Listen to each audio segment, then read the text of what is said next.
신의 한 수의 구독, 좋아요 버튼을 눌러주세요. 구독과 좋아요는 신의 한 수의 큰 힘이 됩니다.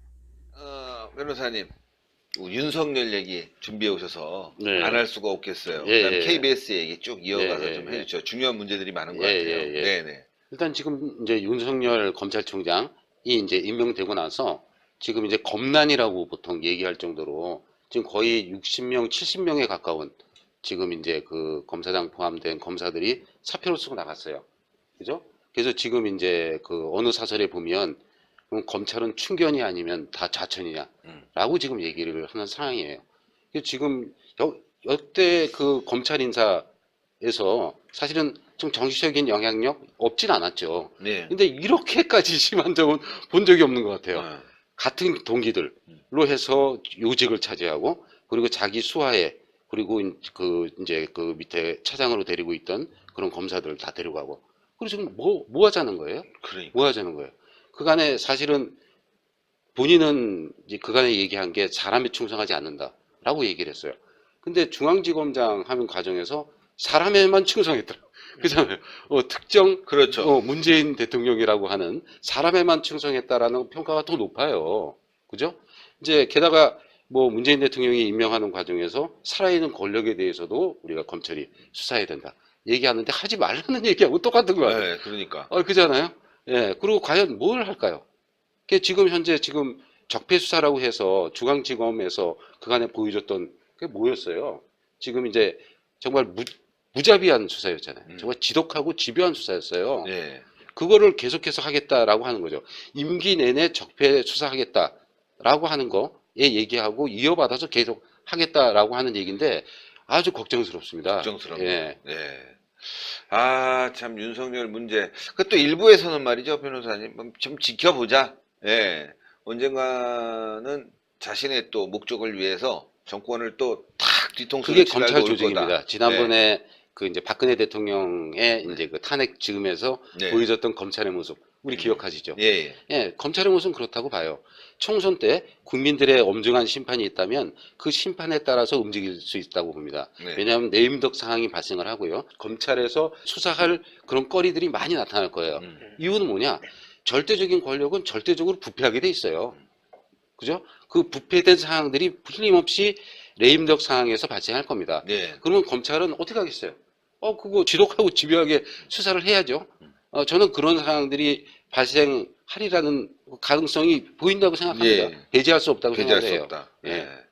자, 참 그렇게 됐으면 좋겠네요, 진짜. 네. 예. 자, 오늘 오전에 KBS 이사에 다녀오셨는데 그 예. 내용도 좀 전해 주십시오. 예. 그 KBS 이사회는 아니고요. 네. 소수 이사들, 소수 그러니까 이사. 예, 야권에서 이제 임명하는 분 중에 세 분의 이사님들이 기자회견 한데에 제가 이제 법률 지원의 차원에서 가서 네. 참석을 했습니다. 그게 뭐냐면 지난주에 그 KBS 이사회가 있었는데 네. 이사회 운영 규정을 통과시켰어요. 이사회 운영 규정 중에 그 내용을 보면 좀 황당합니다. 그 이제 이사장이 네. 발언을 하는 이사에 대해서 중단을 요구하고요. 그럼에도 불구하고 계속하면 퇴장시키도록 돼 있어요. 아니, 뭐 그런 경우가 예. 있습니까? 그다음에 보조동의안이라는 게 있어서 그게 뭐냐면 뭔가 또 발언하는 문제 의제로 돼 있는 부분을 종결시키고 상정을 합시다라고 해서 제의를 하고 통과시키면 네. 역시 그 부분 끝나도록 돼 있어요. 그러니까 무슨 얘기냐면 그 이사회에서 이사들이 아무래도 지금 소수 이사들이 현 정권에 좀 비판적이거나 현 정권을 지지하지 않은 쪽이잖아요. 네. 그러다 보면 KBS 공영방송의 문제 얼마나 많습니까? 지금 현재 시청자 수신료 거부 운동까지 얘기를 하고요. 그렇죠. 뭐 시사기획창 문제, 김재동 문제 뭐 해서 여러 문제가 있잖아요. 지금 국민들이 과연 공영방송이 언제나 사실 편파 방송에 그 시비가 있었죠. 근데 이것처럼 편파적인 방송을 본 일이 없다라고 얘기를 합니다. 그러니까요. 결국 이제 그런 부분에 대해서 문제를 제기하는 것을 봉쇄하겠다는 거예요. 말을 못하게 하고 그걸로 종료시키고 그래도 말을 안 들으면 퇴장시킨다는 얘기예요. 이거 무슨, 아니, 의견은 자유롭게 개진을 해야죠. 글쎄 어떻게 말이에요. 퇴장을 시킵니까? 그러니까 그 KBS의 이사라고 하는 건 대통령이 임명하도록 돼 있어요. 각계 대표인 사람들을 임명합니다. 네. 그 사람 중에서는 결국은 야권 인사들은 현 정부를 지지하지 않는 사람들이에요. 그 사람들을 대변하는 겁니다. 그렇게 대변하는 말조차 그리고 표결하는 행위, 그걸 아예 못하게 하겠다고 하는 정말 전체주의도 이런 전체주의가 없습니다. 야, 이건 뭐 다른 어떤 방법으로 해결할 수 있는 방법이 없어. 이건 너무 좀 민주적으로 맞지 않다. 일단은 이 부분에 대한 이제 그 뭔가 예. 그 이슈화를 할 겁니다. 그리고 이 나아가서 법적인 조치와 대응을 할 건데요.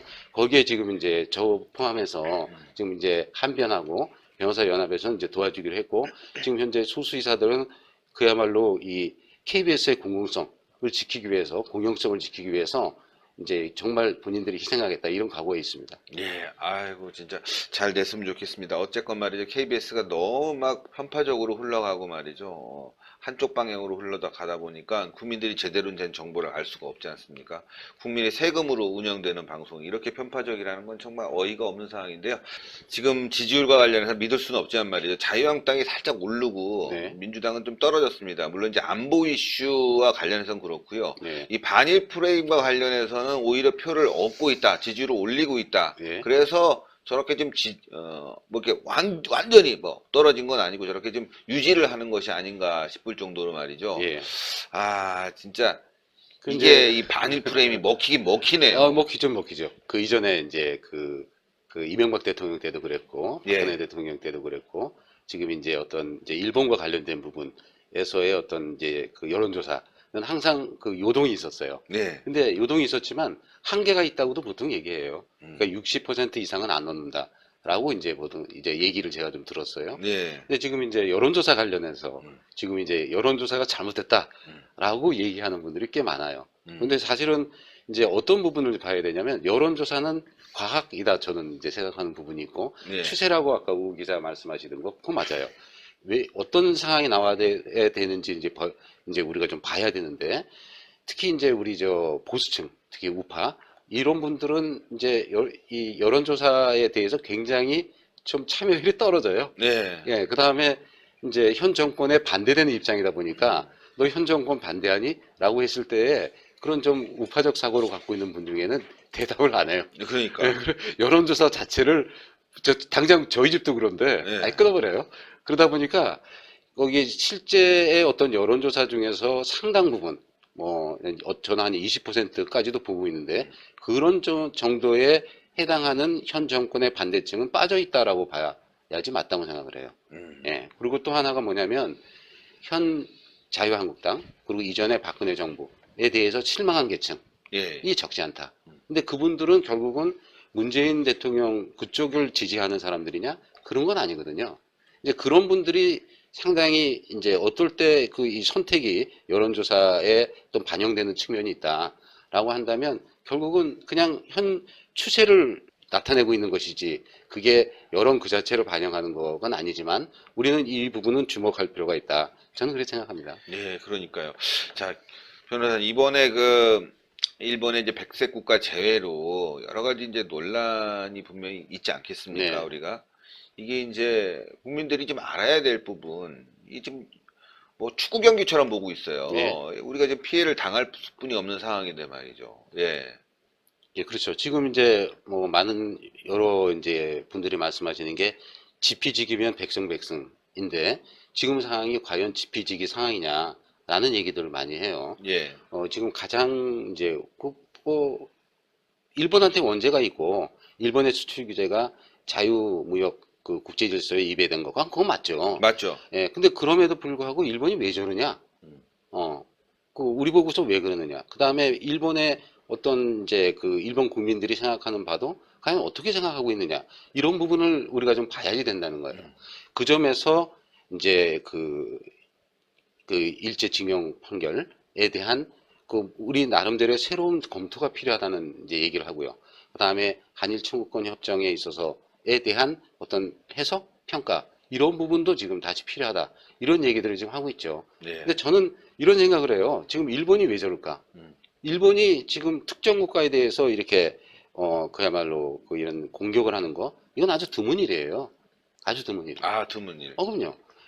근데 지금 왜 그럴까라고 생각을 한다면, 결국은 일본은 그거예요. 지금 현재 개헌.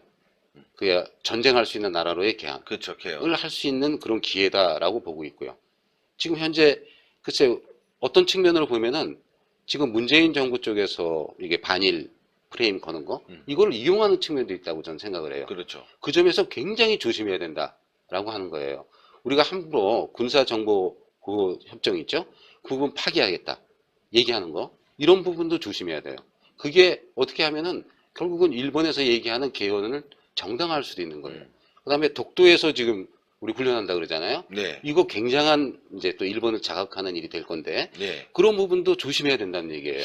또 안 할 수는 없지 않습니까? 그러니까요. 예, 이런 상황이 되면 좀 일본에 대응하기 위해서 뭔가 해야 되는데 말이죠. 그렇죠. 예. 이게 지금 당장 지금 이제 그 일제징용 판결 때문에 이 문제가 발생했고 그거를 일본이 이용을 하고 있어요.